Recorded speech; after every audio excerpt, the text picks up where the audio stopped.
O convidado de hoje é especialista em saúde pública.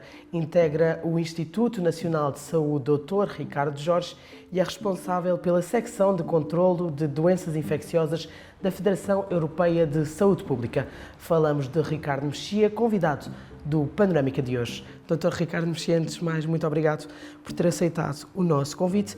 Era presidente da Associação de Médicos de Saúde Pública na altura da pandemia. Olhando para trás, o que é que correu bem, o que é que correu talvez não tão bem e o que é que poderia ter sido feito melhor na resposta à Covid-19?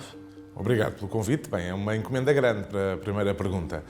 De facto, foi um período muito difícil para todos nós, enfim, desde quem estava de facto a lidar com a pandemia até qualquer cidadão que viu a sua vida com uma alteração profunda daquilo que eram as suas rotinas. E naturalmente que houve coisas que correram bem, outras nem tanto, e o que eu espero é que quer uma, quer outra circunstância, o que correu bem e correu mal, possam ajudar-nos a melhorar a nossa capacidade de resposta para uma futura pandemia.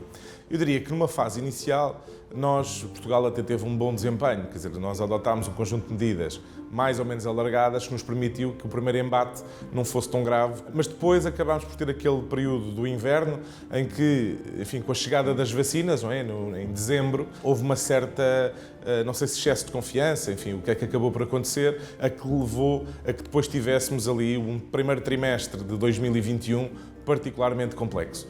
E eu acho que nós aí calculámos mal. Houve um ambiente de muita colaboração, portanto havia muita partilha de dados, a informação fluía, o que nos permitia, lá está, ter informação para a tomada de decisão, mas depois às vezes houve alguma dificuldade em traduzir isso para as medidas. Nós, numa fase inicial, fomos céleres a adotar as medidas, mas depois, por exemplo, houve uma altura em que eu penso que nós até protelámos demais a existência de algumas medidas, não sei se por receio de cometermos o mesmo erro que já tínhamos cometido no inverno de dezembro de 2020 para o início de 2021.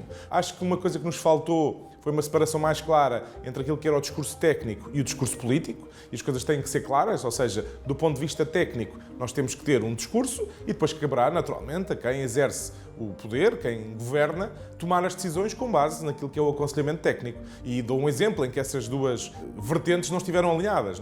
O Conselho Nacional de Saúde Pública entendeu, naquela fase inicial, que não era de encerrar as escolas e o Governo decidiu, no dia a seguir, exatamente o contrário. E, a meu ver, bem. Mas tem que ser claro o que é a recomendação técnica e o que é a recomendação política, e isso é parte das regras do jogo, não é? Ou seja, os técnicos têm o seu papel, tal como os decisores também têm o seu papel. Por ocasião da Portugal Health Summit 2023, disse, e passo a citar, não mudou rigorosamente nada na saúde pública após a pandemia.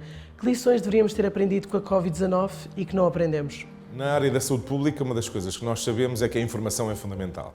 E nós devíamos, já antes da pandemia, já devíamos ter há muito tempo, um verdadeiro sistema de informação que nos permitisse ter os dados em tempo real. Não tínhamos isso. Na pandemia não temos isso agora, envolvidos 5 anos, praticamente. O problema continua a ser semelhante. Nós precisamos de mudar o paradigma da saúde pública, de investir em recursos, nomeadamente naquilo que é a área dos dados e da informação, porque nós Portugal, nesse sentido, até tem, digamos, um contexto particularmente favorável. Nós praticamente temos todos os dados digitalizados, não é? Não há processos em papel, a informação está toda em bases de dados. O que falta é alguém que olhe para esses dados e os transforme em informação que seja útil para a tomada de decisão. Por essa mesma ocasião, disse que pelo menos naquela altura não estávamos preparados para uma nova pandemia. Mantém esta posição?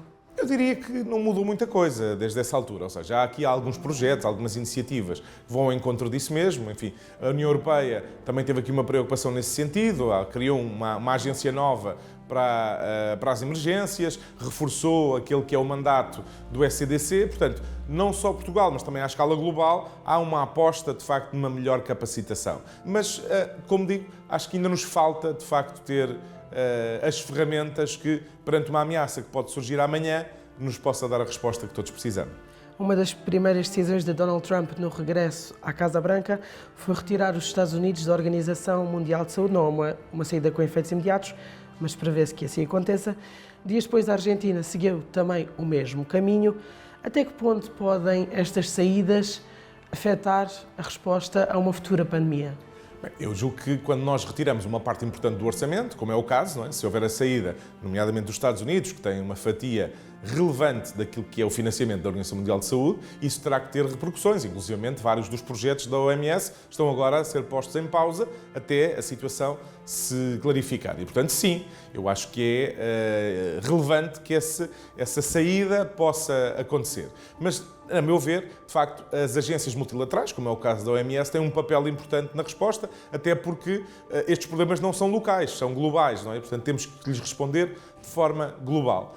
Por outro lado, parece-me também uma oportunidade, que é para a Europa, para os países que continuam a acreditar na ciência, que querem, de facto, proteger o mundo, possam também aumentar aquilo que é o seu contributo, até, eventualmente, reorientar aquilo que são as prioridades. Aquilo que estamos a assistir agora nos Estados Unidos roça a insanidade, não é? Quer dizer, estas restrições têm sido impostas de forma arbitrária, não são efetivamente uma vantagem, uma mais-valia para a ciência. Aliás, colocam em causa uma série de projetos com décadas de existência. Portanto, naturalmente que enquanto médico de saúde pública olho para isso com particular preocupação. Por outro lado, como digo, talvez seja a altura dos restantes poderem também melhorar aquela que é a sua intervenção, aumentar a sua participação. E parte dessas medidas passarão talvez pela partilha e pelo combate à desinformação. Durante a pandemia de Covid foi quase tão veloz a propagação da desinformação e das fake news como do próprio vírus. Acredita que as pessoas ainda estão um pouco capacitadas para distinguir aquilo que é verdade daquilo que é mentira, especialmente no que toca à saúde? Essa é uma questão que me preocupa tremendamente e, de facto, até durante a pandemia cunhou-se este outro termo que é a infodemia, não é? Ou seja, uma massificada disseminação de notícias falsas ou que não correspondiam, de facto, à realidade. E eu julgo que estas novas tecnologias têm um risco enorme, que é nós cada vez temos mais dificuldade em destrinçar aquilo que é real, daquilo que é fabricado, daquilo que é conteúdo que não tem, efetivamente, verdade. E aí o papel dos jornalistas é absolutamente fundamental, não é? Portanto, esta possibilidade de ter quem faça a mediação destes conteúdos para que eles, chegando às pessoas, as pessoas possam perceber o que é real e o que não é, parece-me absolutamente fundamental. Portanto, temos que ter mais medidas, mais soluções que possam obviar essas circunstâncias. Eu próprio, há pouco tempo, fui alvo de um deepfake sobre eu estar a promover um medicamento para o emagrecimento. Quer dizer, os riscos são tremendos e a evolução da tecnologia vai tornar cada vez mais difícil identificar o que é falso e o que não é. Portanto, eu julgo que alguma regulação nós precisamos mesmo de introduzir, precisamente para proteger o público e que as pessoas possam fazer escolhas mais informadas com base em dados reais e efetivos. Dr. Ricardo Mexia, uma vez mais, muito obrigado por ter aceitado o nosso convite.